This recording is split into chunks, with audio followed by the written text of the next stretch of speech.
اعوذ باللہ من الشیطان الرجیم بسم اللہ الرحمن الرحیم روحانی مضیف آفیشل کے معزز سامعین و ناظرین السلام علیکم ورحمۃ اللہ وبرکاتہ۔ اگر آپ کسی کی زبان فوراً بند کرنا چاہتے ہیں اور آپ یہ چاہتے ہیں کہ وہ ایک لفظ بھی آپ کے خلاف نہ بولے تو آج کا عمل خصوصی آپ کے لیے ہے۔ اس سے آپ ساس بہو اور شوہر کی سسر کی کسی آفیسر کی کسی دشمن کی کسی کی زبان بھی چند سیکنڈوں میں آپ بند کر سکتے ہیں۔ معززین، آپ نے کیا کرنا ہے؟ کالے رنگ کا دھاگا لینا ہے، وہ اپنے جو شہادت کی انگلیاں اس سے لے کر بازو تک اس کے 7 تار ناپنے ہیں، ٹھیک ہے؟ 7 تار آپ نے ناپ کر ان میں آپ نے 11 گیرے لگانے ہیں۔ آپ نے ہر گیرے پر 11 بار سورہ قریش پڑھنا، لیکن ایسے نہیں پڑھنا۔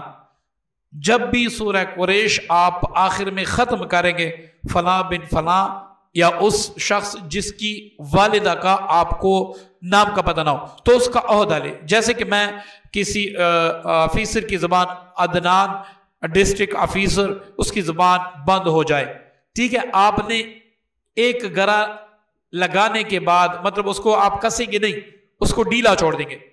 11 بار سورہ قریش ہر بار اس طرح پڑھیں گے کہ اس شخص کا نام، اس کی والدہ کا یا وہ جس جگہ پہ ملازمت کرتا ہے اس کا جو عہدہ ہے، اس شخص کی زبان میں نے بند کر دی اس سورہ مبارکہ کی برکت سے۔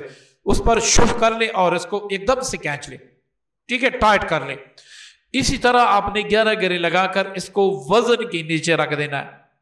میں نہیں سمجھتا کہ اس عمل کو کرنے کے بعد وہ شخص آپ کے خلاف ایک بھی لفظ بول دے، ایک بھی لفظ، چھوٹا سا لفظ بھی بول دے، وہ ایسے بن جائے گا کہ اس کی زبان ہمیشہ کے لیے بند ہو جائے گی، آپ کے خلاف ایک بھی لفظ نہیں بول سکے گا۔ جو یہ اپنے لیے آپ کر سکتے ہیں، کسی دوسرے کے لیے نہیں کر سکتے۔ کسی دوسرے کے لیے آپ اگر زبان بند کرنا چاہتے ہیں یا آپ عامل ہیں تو اس کا پہلے 7 روز چلا کر لیں، وقت جگہ کی پابندی کے ساتھ 313 بار سورہ قریش پڑھے، یا 313 بار نہیں پڑھ سکتے تو 101 بار پڑھ لیں۔ 7 دن کے بعد انشاءاللہ پھر آپ اس کے اعمال دوسروں کے لیے بھی کر سکتے ہیں۔ اجازت کے لیے کمنٹس میں درود پاک لکھ دیجیے گا۔ دعاؤں کی درخواست ہے۔ السلام علیکم ورحمۃ اللہ وبرکاتہ۔